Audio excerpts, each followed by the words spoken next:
All right, and what else is popping? Well, Awilo Longomba and Afrigo band are set to share stage in August this year. And the two legends of music in the region, that is Afrigo band and Awilo Longomba, I think he was sometime here in the 90s or early 2000s. Mm-hmm. Yeah. Well, they're set to give us Ugandans, of course, the ultimate musical extravaganza experience, and that will be on the 5th of August this year. And it's slated to happen at the Sheraton Gardens. And the concert has been dubbed Legends of Sound. I agree, I approve, absolutely. And it is one of the most anticipated concerts that we are going to have this year. Well, that is what they say. I hope so. But you know what? We have actually been... It's actually slower. I thought there would be more events, but they're not there. In 2023? In 2023. That's a good... I think they're like over it now. Actually, that's a good point. There was a time like every week there was a concert. Yeah. And then all of a sudden. Mm-hmm. Okay, so obviously these two, Awilo Longomba and Afrigo, these are like big time legends. Yes. Right? So I don't know if this concert's going to be mostly for old people. It's definitely going to be for old people. Do you see the Sheila Gashumbas of this world flocking to go see Awilo? I don't think so. And I also think it's going to be very expensive to attend this show. And Awilo, he's not the one that has those allegations. Which one?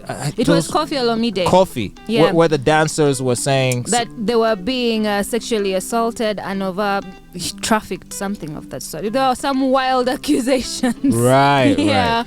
Anyway, and this is quite interesting. Okay, well, I'm not sure that I'm going to be jumping on top of this. I don't think I'll go for the shows, but hey, I guess for those who are huge fans of both, I guess good for them. I will be going, and I probably want to take my parents with me. Really? Because back in the 90s, like Christmas Day, we always had this like dance-offs and competitions, and we always danced to Awilo Longomba's music. Remember back then when Congolese music was taking over? Well, that was like way back. Like that was way back. That would have to be 90s. Yes, definitely in the 90s. Like we'd always have these dance-offs to Congolese music. It was fun. It was amazing. I think I know a lot of his songs. That's quite interesting. You must have been very young because, you see, because for me, as far as I can remember, the Ugandan music sort of, or at least the Ugandan music culture had phases. Yeah. So from, I guess, by the time I started paying attention in the late 80s, it was all just Congolese artists. Yes. They were the ones coming in to do shows. Yes.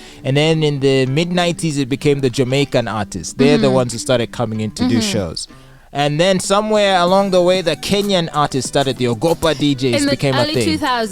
Early to mid 2000s. Early to mid 2000s. Yeah. And then after that, it was the Nigerians. Yes. The West Africans. Yes. And now it's the South Africans with Amapiano. Imagine that. Although I would have to say the West Africans have had longer staying power than all of them. Really? Are you sure? Yeah, because even today, Nigerian artists aren't they? Yes, they are. And yet Kenyan artists have kind of fallen through the cracks. Yes, it's like who even cares like about Kenyan music now? You know, it's like if it's not Sauti Sol, I don't know if anyone gives a damn about any other Kenyan artist. I know, right? You know? Yeah, and speaking of Sauti Sol, they're going to be taking an indefinite hiatus. So the band is splitting up.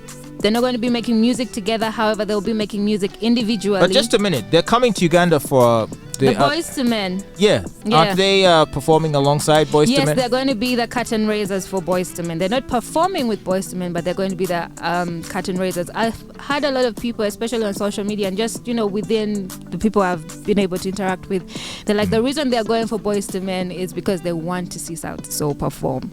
And they're great performers. And I think that was a strategic win because I was thinking about that. Like, do people really care about Boys to Men that much in Uganda? I actually don't really think so. Even for nostalgia, I don't know that there's such a great pull. But now with Sauti Sol, they've turned it into something Absolutely. epic. And initially, because Boys to Men are on their international tour and they are going to be performing in Africa. So they were initially supposed to be performing in Kenya. Just only Kenya, in East Africa. But then, of course, some people saw... I guess a promoter... Yeah, so an investment opportunity to make some money and say, let's take them to Uganda as well. And so here they are. And so here they are. Quite interesting. Okay, Yeah. well, I guess we'll see how that goes. Mm-hmm. And thank you for letting us know what's poppin', Sarah. You are listening to The Fatboy Show. It's your number one station, RX Radio.